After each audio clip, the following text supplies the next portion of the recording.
Isn't that magical? Do you know, hello, I should say hello and thanks for joining me today. I think bubbles are probably one of the easiest things in the world to have and to use, and sometimes you need them when kids are strung out, when dad's strung out, mum's strung out, you know, things are really tense and difficult. Bubbles are extraordinary. They are harmless and they are beautiful and they evoke something in us. Maybe it's the fact that they go everywhere and then they just explode into the everythingness. Or maybe it is that they are spherical. They remind us that we're all cells in a great body of being. I'm not sure what it is, but I know it works. And I thought today it would be helpful to answer a couple of questions some people posed to me through the email. They said, what do we do when we're at the end of our tether and it just gets tough? One of the comments was, I didn't realise that having an 18-month-old baby child would be so difficult. And what we want to do is deal with that without losing the joy and the magic. Other people have said, my 7-year-old has taken me to the limits. Yes, wait until they're 15. Because we've all been there and we all know that a child, be it a baby, a toddler, a child or a teenager, is no different to an adult when it comes to our levels of weariness, and sometimes they just push us to the point where we need magic. Get some bubbles. Some of the environmental shops have beaut bubble stuff, otherwise it can be a bit lethal. But use it, and use it, say, when you're sitting down to a meal and things are a bit tense, just get the bubbles out. And then follow it up by just saying to the kids, where are the bubbles going? If you were in one bubble, where would you like to go? What do you think one bubble's saying to the other bubble? And look, those two bubbles have just met. Oh, what do you think's happening there? And allow a conversation of imagination, of harmlessness to flow. It's really very, very healing. You have a tiny tot, maybe struggling with teeth. Oh, and remember the celery, always give them some celery to chew on to help take the temperature out of the teeth and the gums. Back to the bubbles. If they're lying there and they're a bit worried, then get the bubbles out and just let them cascade around them. They don't have to fall on them, just around them. The bubbles, in a way, have a similar effect to that which we explored with the herbs. They just change the brain state and take us somewhere else. So that's bubbles. Now, another thing I'd like to share with you is this notion that it's conversation that creates consciousness. Ages ago, I think maybe in the 60s, there was a wonderful American psychologist called Abraham Maslow, and he was the first person that stood up and said, look, thanks Freud, thanks everybody for exploring mentally ill people in order to get some idea of how humans grow and how they deal with distress and so on. But I'm going to say thank you, but I'm going to do it differently. So he went out with the task of finding out what it is that self-realised, self-actualised people had in common. Now you know that term from yoga, especially if you've been here at Gita.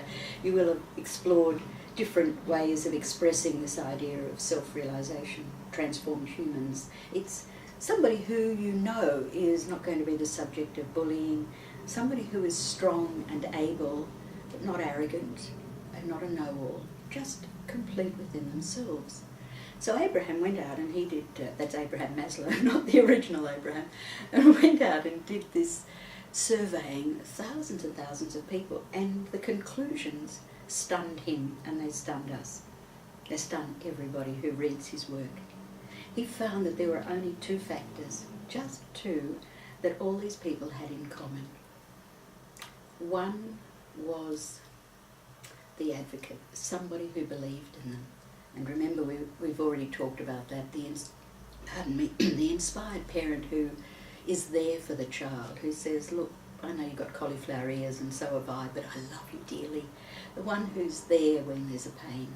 So these 2 factors that Maslow found, somebody who believed in the person and a good vocabulary. not an ability to do maths, but a good vocabulary. Now, what's going on there? Well, the good vocabulary is what allows you to feel that you're able to speak and express yourself. And there's never any intimidation. You don't feel, oh, I don't know what they're saying, and who am I?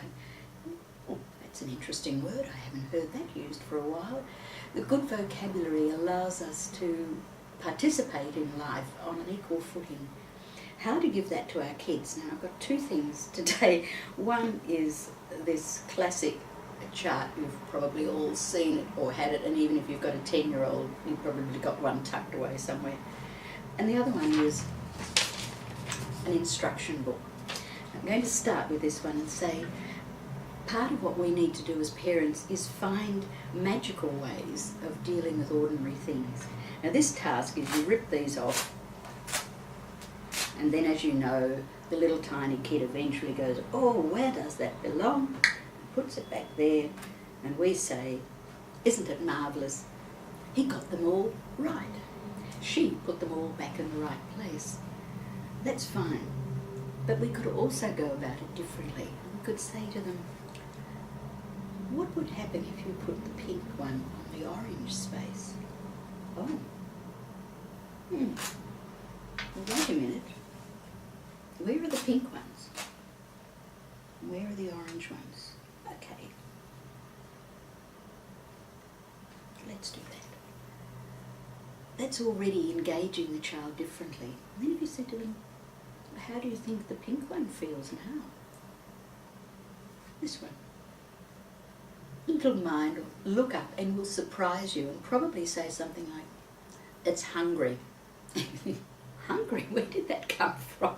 And you can laugh and say, okay, what do you think the pink one wants to eat? And the little voice might just say, if it was in a supermarket, it would want bananas. Okay, I think I'm hearing something about bananas. It's just that we have to get ourselves outside the 9 dots and go about things differently. So we could engage in how these shapes might feel. We might be able to say, do you think there's anything else that these would like to do? Do you think they might like to make a circle? You might like to arrange them in a circle.